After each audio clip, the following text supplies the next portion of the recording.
All right, folks. So as requested, now we want to take a look at Kyle Troup. He's got definitely a different style than most of the two-handers as far as his approach goes and what he does inside his approach. So we'll kind of watch this through a little bit.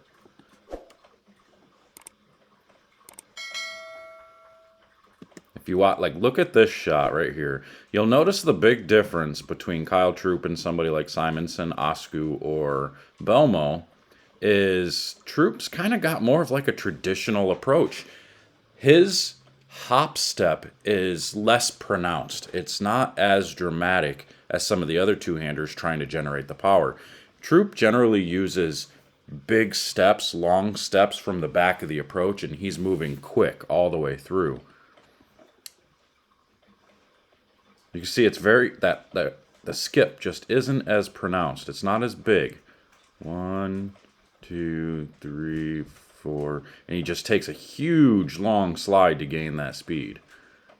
So you can see he really doesn't skip into it. He's using an awful lot of upper body to throw the ball. And I think a lot of this is why he does enjoy playing straighter than most of the two-handers, because he can kind of generate more of like a one-handed style in a two-handed delivery. I think it's very unique. Kyle is different than most of the two-handers. I should say he's different than all of the two-handers because his body position and everything is completely different. He is a one-handed two-hander, essentially. He just gets awful low still.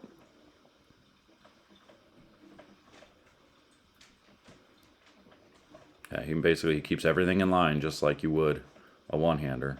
And then he just really bends through it, slides through it, gets his hand to project through it really clean. And he uses a lot of muscle throwing that ball. A lot of muscle. Let's go back through that again. And then I just really want you to focus on the approach. You see how he really doesn't... It's a little bit there. You can see a little bit of a skip, but it's not nearly as big as some of the other guys.